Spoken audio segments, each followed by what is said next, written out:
the Education Lens again. Godfrey Chaz is my name.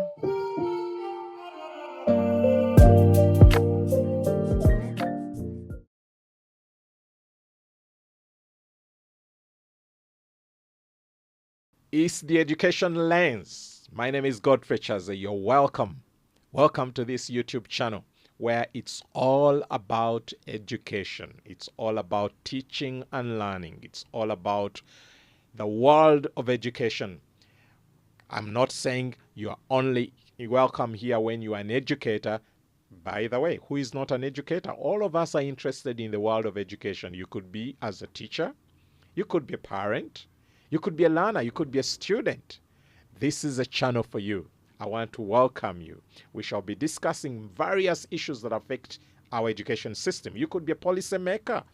You must be interested in policies pertaining to education.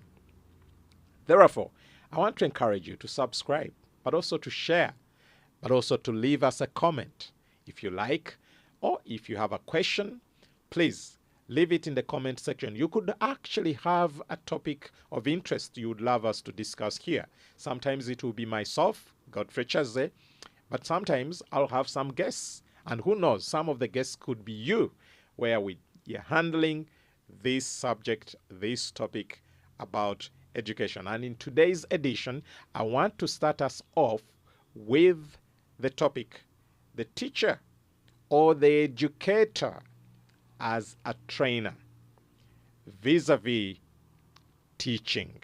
We want to look at training versus teaching. Many times we have used these two terminologies synonymously as though they are one and the same. But actually, if you look at them, there is a bit of a difference between training and teaching. And in our modern times, most of us, most teachers, we have been equipped and prepared to do everything we can to teach the children. So we know ourselves as teachers, but we know less of ourselves as trainers. I'm here to remind us that actually much of the education seems to be focused on training.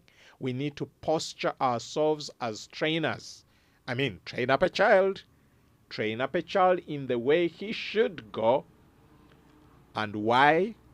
So that when they are old, they won't depart from it. They won't depart from what? From the way you have trained them through. Training is what we are called to do as educators. Training is different from teaching. Training tends to be repetitive. Training tends to be sweaty. Training tends to be rigorous. I mean, think about it. We tend to talk about training when it comes to things like sports. We talk about training when it comes to things like maybe somebody is acquiring vocational skills. But training is what actually we have to be doing, even if you're teaching chemistry, mathematics, physics, name it. We ought to train. And when we forget that we are here to train, there are so many things that fall through the cracks. So what is this training? Have you noticed that actually these academic subjects that we are teaching, you who are here as teachers, they are also referred to as academic disciplines? The reason they are referred to as disciplines, just as training is intended to discipline us in certain skills, so are these academic subjects, these academic disciplines. They have a purpose. Each one of them has a purpose, which purpose is to discipline us a certain way. The reason some aspects of our lives are not disciplined enough, it's because maybe some of our teachers or educators, they never utilize the academic disciplines to discipline those aspects of our lives. They are disciplines or subjects that are intended to discipline our heart posture, to discipline our hearts, to develop certain attitudes. And there are those disciplines which are intended to discipline your mental faculties, for you to be able to think a certain way. For instance, to think logically, to be logical people, because logic is an aspect that is required of us as human beings. And some of these academic disciplines, such as mathematics, are intended, are designed by the maker, the one who made them. He designed them on purpose to discipline your mental faculties. Maybe a lack of people who are logical thinkers. I've heard it said that these days it's very difficult to find people who are thinkers, that thinking is a chore for most people. Why is it a chore? Maybe because we never took part in being disciplined through mathematics as a discipline that is intended to discipline us to think logically. Subjects like sciences, the way you do the sciences is intended to actually discipline you in things like being observant, observing nature, observing the world of God's creation. Observe it to such a degree that you are able to discover some things out of what you've observed. I mean, scientists are the people we should run to whenever we have problems that require scientific solutions. The world not long ago was hit by COVID-19. And the world needed scientists who can go to the laboratory and spend their painstaking hours researching and observing reactions from different chemicals and what have you, so that they could find for us a cure or at least a vaccine for COVID-19. Now, some of these science disciplines are intended to train the learner to be such an observant, to train their eye, their mental eye, to be focused. Now, if we don't look at ourselves, educators, as trainers, sometimes we may forget what area of life needs to be trained. So, our learners, they are mental people. They have a head, but also they have a heart. They need head knowledge, mental knowledge to be put in their heads, but also they need to have heart knowledge put in their hearts. And not all subjects will address both the head and the heart the same way. So some subjects or certain disciplines or certain topics you are handling at some point in time, you need to know or to be intentional to ensure that that topic is going to serve as a disciplinarian. It's going to discipline the learner to develop those mental muscles, to develop the heart muscles. But also we have the physical muscles, the hands, that also need to be disciplined. So it is disciplining the head, the heart, and the hands. As a trainer, you need to know which muscles you're going to focus on. Is it the mental faculties, the mental muscles that you are intending to discipline? Is it the heart muscles, the attitudes, the feelings, the loves, the likes of a child, the dislikes of a child?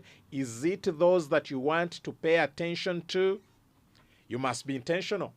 Figure out which discipline, which academic discipline you're going to use to discipline the heart posture of a learner.